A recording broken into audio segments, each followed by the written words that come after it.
Nina, welcome to LSAT Unplugged. Hi, thanks for having me, Steve. Yeah, great to have you join us today. So I was really interested to speak with you. I've seen you popping up all over the internet. I know you have your Zen Prep Mindfulness podcast. Do you want to share a little bit more about what that is and how you got into it? Sure. So my podcast is actually called The Mindful Method.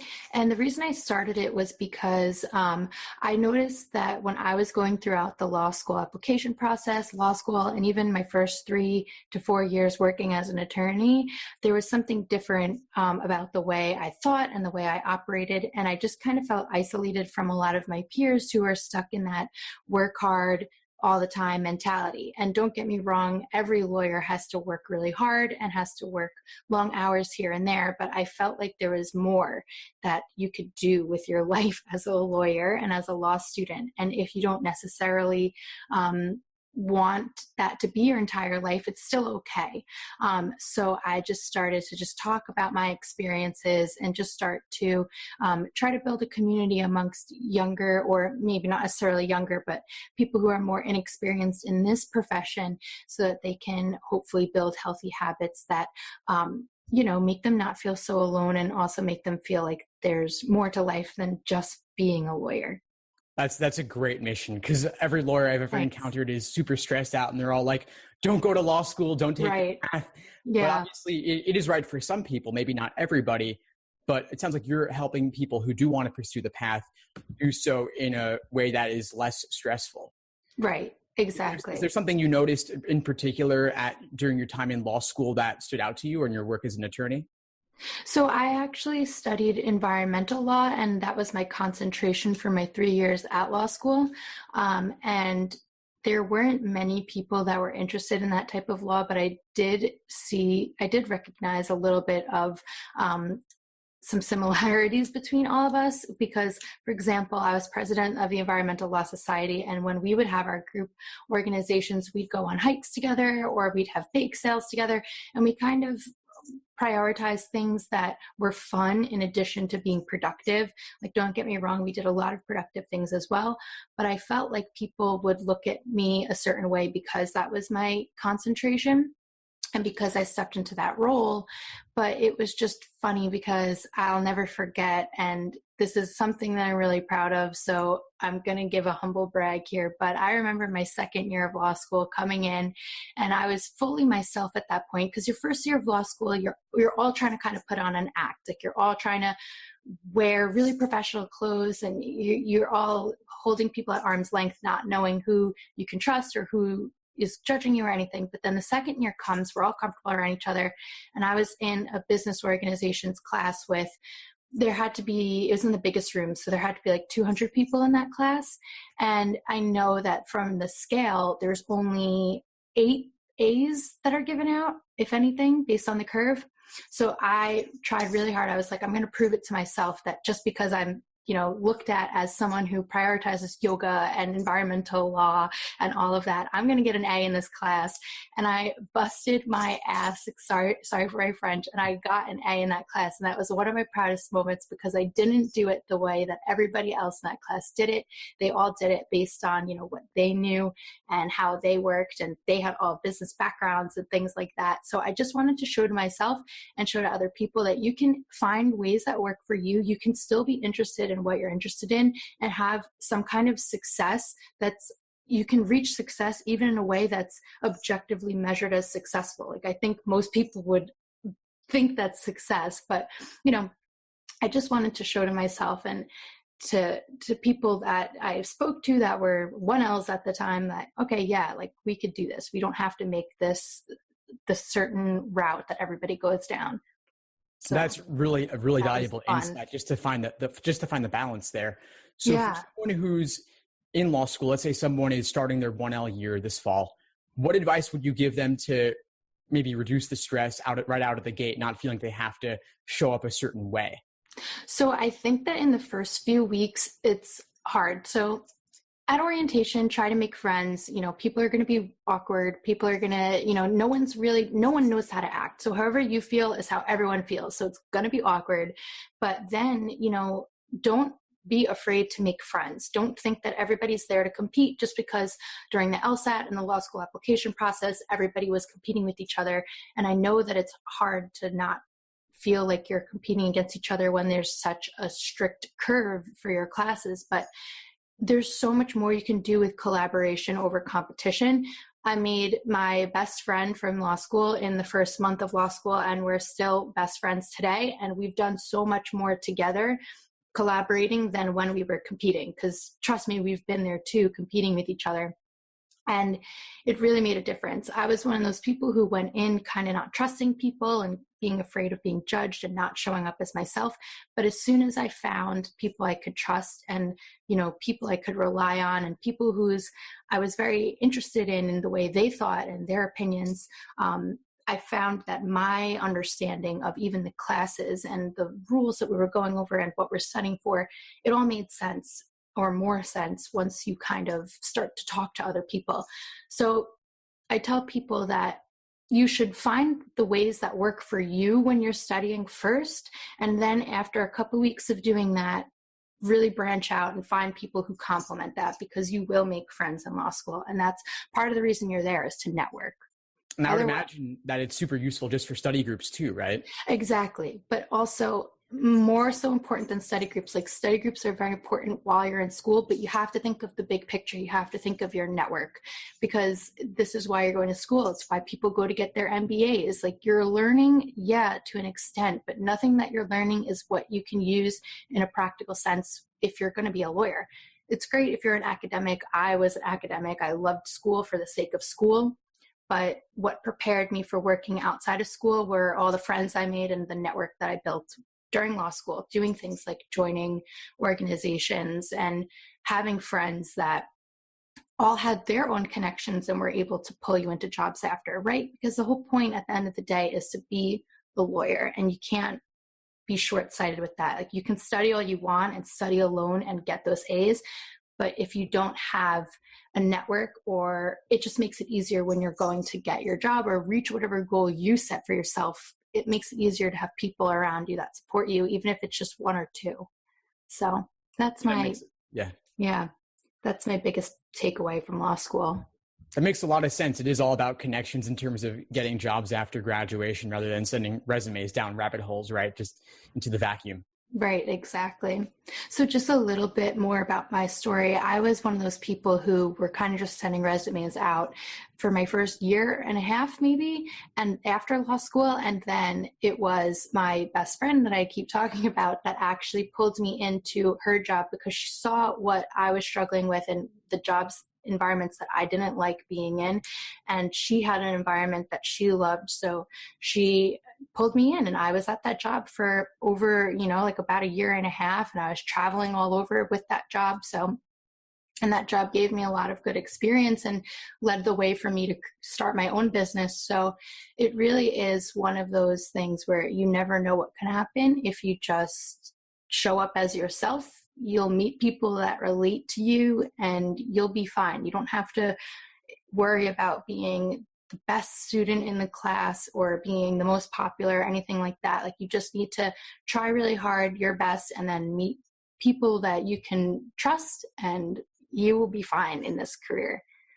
So I would imagine that sometimes the connections are even more valuable than the degree itself necessarily of where you went to school.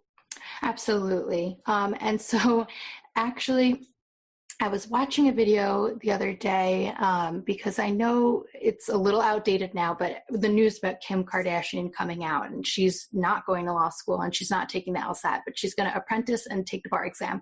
And people were freaking out saying like, oh, she's just doing this because, she's bypassing law school. She's got all this privilege. And in my head, I'm saying, no, she doesn't need to pay for law school, because in law school, you learn the law, but she could buy a tutor to do that. And then she already has a network. What kind of networking is she going to get from law school? People don't understand that the point of law school, and the reason why you want to get into the best law school you can, is because you want to surround yourself with that network, with your peers, because it could be the person at the party. It could be the person that's quiet sitting next to you in class that lends you a laptop charger or a pencil. Those people are your network. And that's something I've learned just through experience, because you think of networking as putting on a suit and just going into a room full of strangers, but that's not the case. Your network is the people you go to school with. So that's why it's important to try to get the highest score you can on the LSAT and get into the best school you can, or at the very least not pay for law school, which is the only other option I would suggest. Is you either get into the best law school you can where you get a network that will pay off, or you don't pay for law school and you clearly can make it on your own as well and find a network that works. Totally. Yeah. With a high enough LSAT score, high enough GPA above the medians for a given school, yeah, you could end up with a full ride. And that's an enormous benefit. And then you could still network at that school too anyway. Exactly. Yep. So I agree. So that was actually my situation. I didn't have to pay for school at all, which came in handy. And it still does cost you money to go to school, even if you have a full ride. Like, you still have to pay for textbooks. That's not always covered. You have to pay for, opportunity costs. So my first year, I couldn't have a job and I was living off of savings. So even if you have a huge financial benefit like I had, and I'm so grateful for, like, every single day I wake up and I'm grateful for that, because it affects who I am today. 7 years later, 7 years after starting law school, I'm still in a position financially that I wouldn't have been in if I'd not gotten a scholarship. But I do wonder sometimes about, okay, well, what if I did go to one of the bigger schools in the city, like Columbia or NYU? Like, where would I be? And then I think, okay, I might not have the lifestyle that I preach today. So everything works out, and you just got to trust in yourself and trust you're making the right decision. But you do still have to try your hardest on the LSAT, because with a high enough score, like you said, you can either get into a great school or you can get into a good school and get a scholarship, and then just practically later on, you're not going to want to work in big law your whole life. Even if you want to work in it for like 3 years or something after school, there's going to be a day where it comes and you're kind of still tied down to your loans, regardless of how much money you're making at a big law firm. So yeah, that's just my experience. And it's quite a story. Well, there's a lot of valuable insights there and that you have to share that I want to bring up here that I'm hoping you can share with the audience today. So there's the idea of reducing stress as an attorney, reducing stress during law school, and then even back to reducing stress when you're applying to law school and in the process of taking the LSAT, so that you can achieve your fullest potential and without kind of burning the candle at both ends. Mm-hmm. And you mentioned that you teach yoga, right? Mm-hmm. So how do you bring that into your work with students? So initially I've always practiced yoga and I always enjoyed it very much. And then I would say around the time I was working at the lobbying firm with my friend that I brought up earlier, I wanted to have something for myself that was outside of the law, because initially, when you're working at a job like that, your whole life, even outside of work, are events for clients, meetings at 6 p.m., breakfast meetings sometimes at 7 or 8 a.m. So it's really hard to have time for yourself. But I had developed a schedule where I was able to go have that 1 hour to myself at yoga. So I pursued my teacher training opportunity the same year that I was working the craziest hours of my life. And then I decided not long after that working wasn't for me, and I'd want to, not working wasn't for me, but working at that job wasn't for me. And I wanted to find a lifestyle where I can balance this more and teach yoga more. So what I realized was, I had friends who were struggling to reach their goals in terms of passing tests, or, they had all the tools, but there was just some kind of mental block in the way on the day of the test, a lot of test performance anxiety. And I thought back to the days where I was studying and what I was doing and why I never stressed out over a test. Maybe my first year of law school, I cried during finals, and I've cried a couple of times during bar prep, if I'm not going to lie. But otherwise, it was relatively low stress, and I wondered why. And it was all due to my lifestyle. It was due to this flexible attitude I had about it. I was studying by myself a lot, and then cherry picking when I'd go and see other people and get their insight. And I knew by that point, by the bar exam, who to trust. And in terms of the LSAT, I was pretty much by myself because I didn't have any friends studying for LSAT. And I would study by myself. I worked a job always. I always made sure I had a job so that I wasn't stressing about financial, reasons. I wasn't stressing over financial reasons, even if it was just at a pizza place or a bar, bartending or waitressing or something. I had something to get me away for 4 hours, at least a week, 4 to 12 hours a week. Then I would go to yoga for an hour a day, or I would just practice in my backyard or something. I made sure that I was eating healthy meals. I made sure I was studying outside when I could, so when it didn't require a laptop. So I was getting some sunshine and still feeling like I was enjoying my summer because I took the June LSAT and the July bar exam. And so all these things just sound, kind of obvious. Like when you're probably hearing me list them off, it's like, oh yeah, no wonder you didn't feel that stressed, because like you were just going about your life like a normal person. If not, felt like I was living my life exactly on my terms. If any time in my life that I was living life exactly on my terms, it was during those 2 test prep times, because no one else is bothering you. No one else is asking anything of you. Everybody knows that this is your priority. So you can really get away with, being selfish. And that's something that you don't get to be as a lawyer. Like, your time is not yours when you're working. So I figured, all right, well, how can I spread this message to other people? And then that's when the idea came to me that I could tutor them and also incorporate some yoga stretches and sequences in there. I also provide I'm not a dietitian, so I don't give diet advice, but I give a couple of recommendations for meal plans that I've used, or snacks or study snacks and things like that are healthy and fuel your brain and don't make you feel, or didn't make me feel, lethargic and, unenergized, because there's a definite gut-brain connection that's only becoming more known and studied today. So all of these things I try to bring into my work that I do with my programs. That's fantastic. I love that you incorporate this. I think not enough folks in test prep do. They just stick to the books and that's it.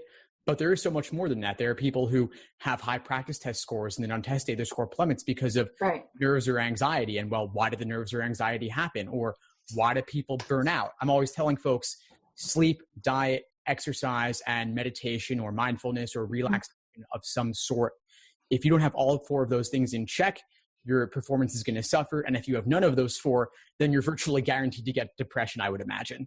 Exactly. And that's what I noticed with some of my friends. They'd be the smartest people and the best students in other environments. But then when it got down to the wire and it came down to test day, there's just some kind of block. And it's like, exactly, you can study all you want, you can pay for the most expensive tutor, you can go to the most esteemed prep class, but if you're tanking on test day, it has nothing to do with the material you're learning and everything to do with your lifestyle. And so that's something that I think is important and translates to practice as a lawyer, because what I also mentioned, and some people are blind to it, and I think especially students that are still studying for the LSAT or still in law school, they think that it doesn't affect them yet. But lawyers in that profession have a disproportionately high rate of depression, substance abuse, alcoholism. And I think a lot of it comes down to the traditional work ethic that a lot of lawyers have and the lifestyles that they have.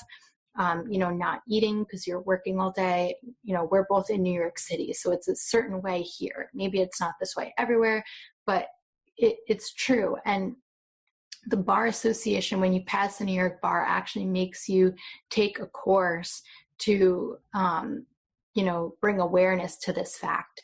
And it's a mandatory course for all new lawyers. And then that's something that maybe goes away a little bit, but then you'll hear of big law associates passing away. They'll always publish it in the New York Law Journal.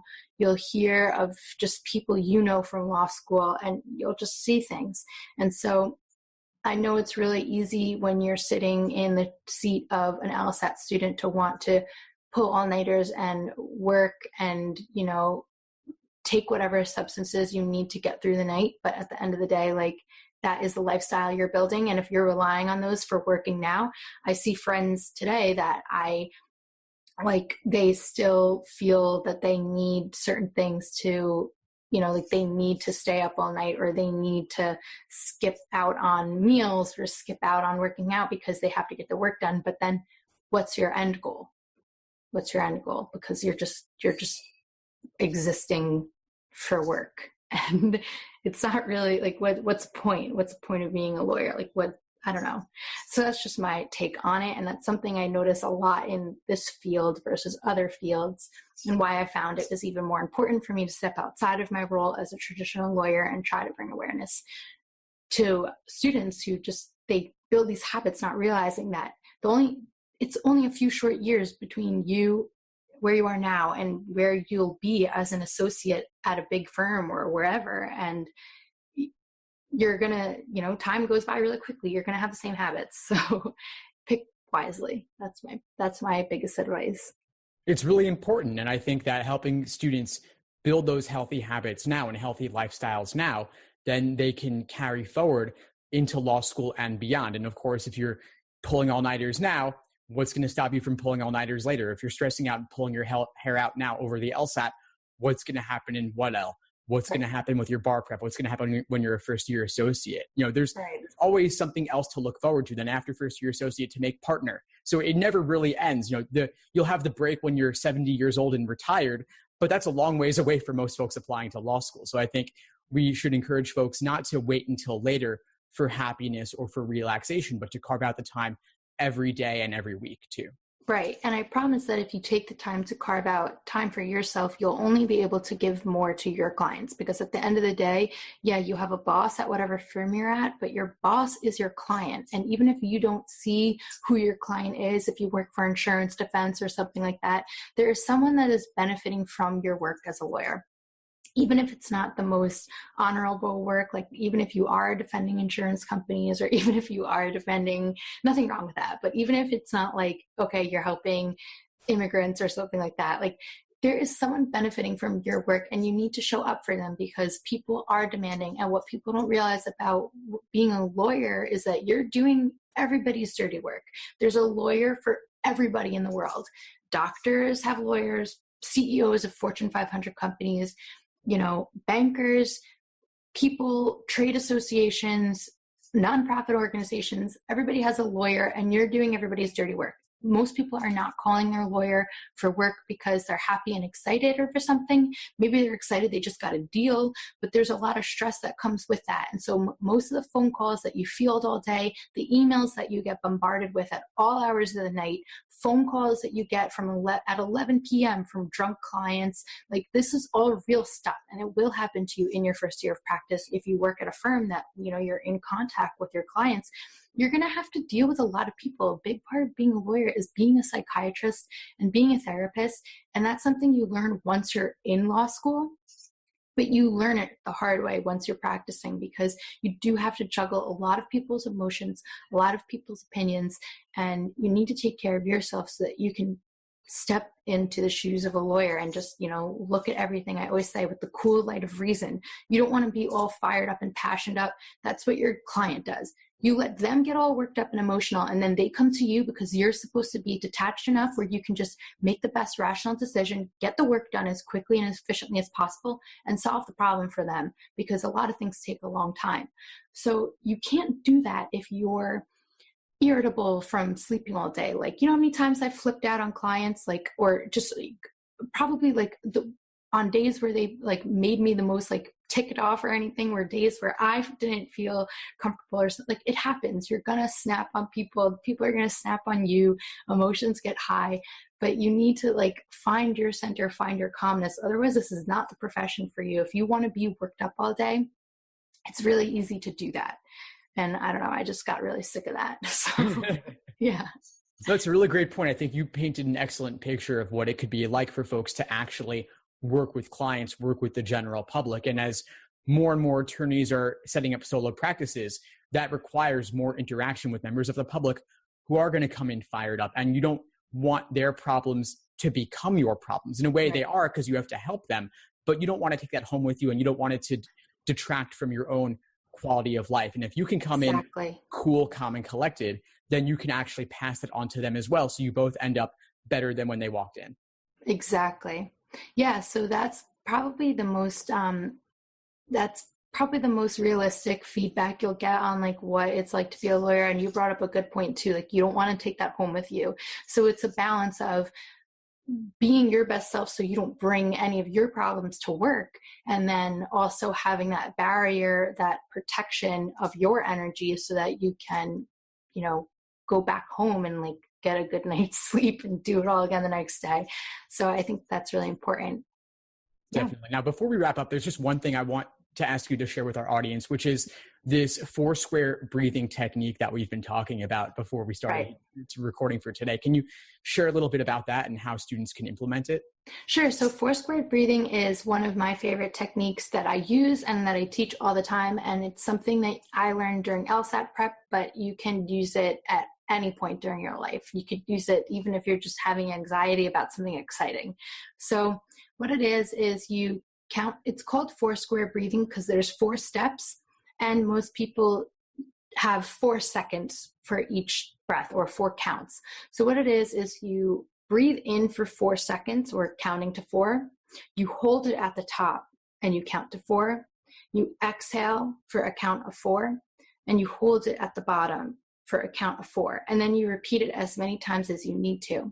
What that does is it brings your heart rate down. It brings your presence back to the present moment. It brings your attention back to what you're doing, and it kind of super zooms you into the present moment. So it's something that's really good for you to do on a test if you're feeling really anxious, or I find it sometimes even energizes me because you're getting more oxygen to your lungs and you're not having these short, shallow breaths that a lot of people have when they have anxiety. You want to get more oxygen to your body when you have anxiety. So that's why this breath technique is great. And I find that holding your breath at the top and holding your breath at the bottom, that's what sets the natural rhythm for you. So I could demonstrate it here. I always feel so silly demonstrating it, but I'll demonstrate it with the snap of my fingers. So each snap of my finger will be a count of 4. And I'm going to start with the inhale. So holding, exhale, holding. And you can repeat that as many times as you want. It takes, what was that? Not even 10 seconds.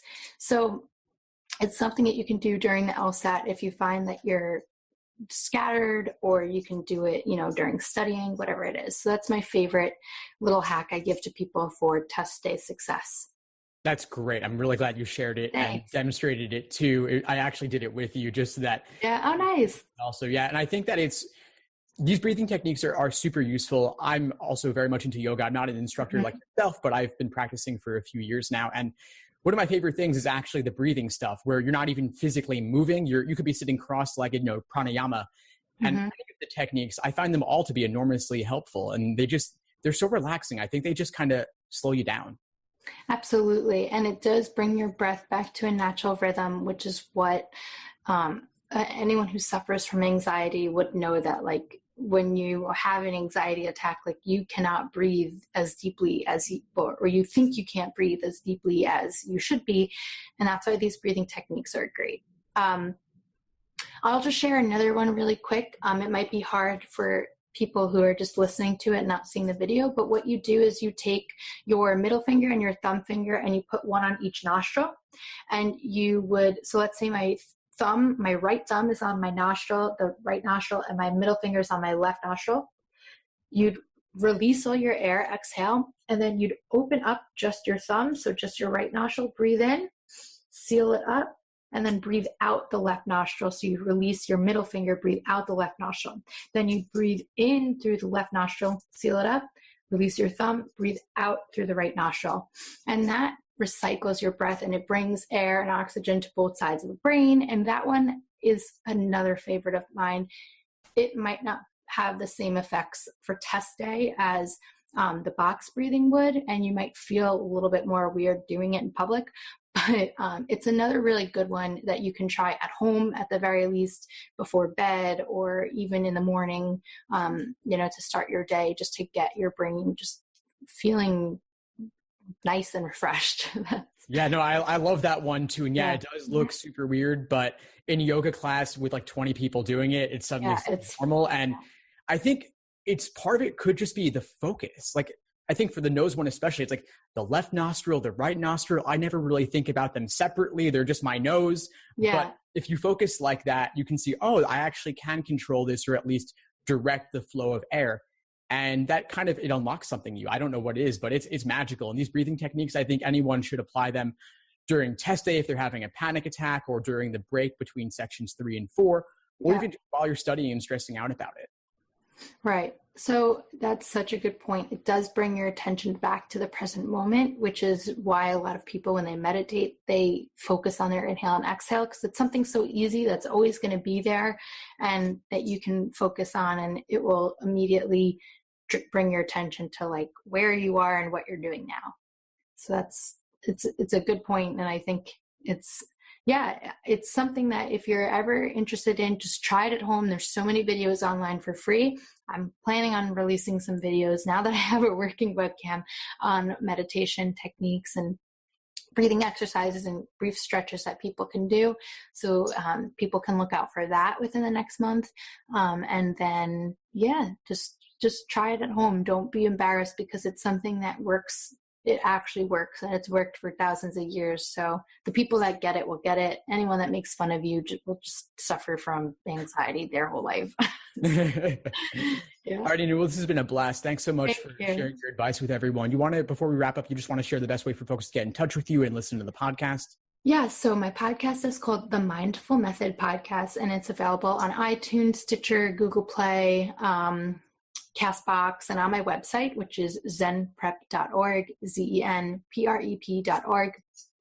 And I'm very active on LinkedIn, which is just my name, Nina Marinaro, and Instagram at love.lawyerlife, because I recently changed it just from test prep, from Zen Prep, to just enjoying. You have the right to love your life as a lawyer.